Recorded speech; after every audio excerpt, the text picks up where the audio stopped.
Be ready, start.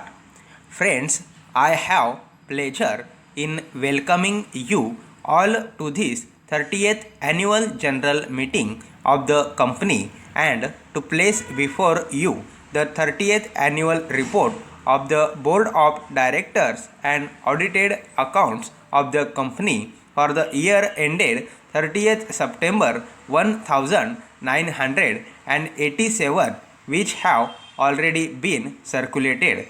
I hope you have already had an opportunity of pursuing the director's report and the accounts and giving them your due consideration. I should like, with your permission, to take them as read from the audited statement of accounts. You will observe that the company has made a remarkable progress during the year. The net sales after adjustment of internal transfers this year amounted to rupees 130 lakhs as against the sales of rupees 110 lakhs in the previous year.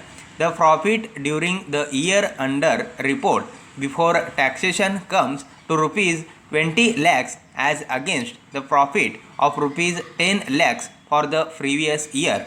During the year under report, the position of supply of wagons was not satisfactory.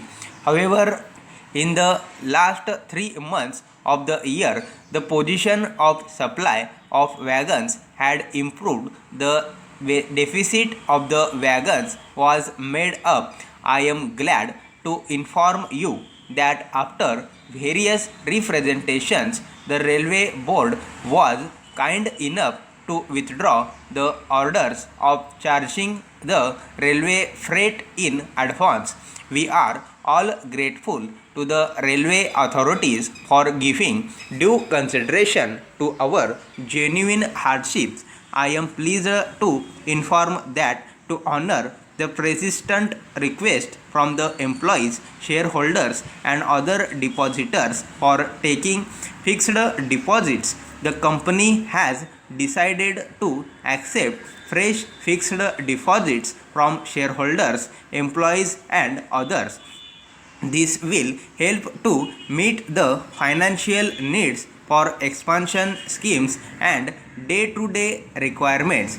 Before I conclude, I would like to place on record my sincere thanks for the work done by the young and energetic managing director, to my other colleagues on the board, to our officers, the members of the staff, and laborers. My thanks are also due to our dealers and customers for their active cooperation. I also thank the auditors and the legal advisors for their extremely valuable and timely guidance.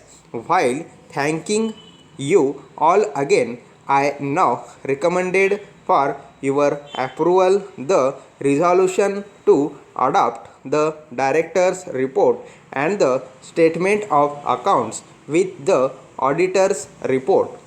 Stop.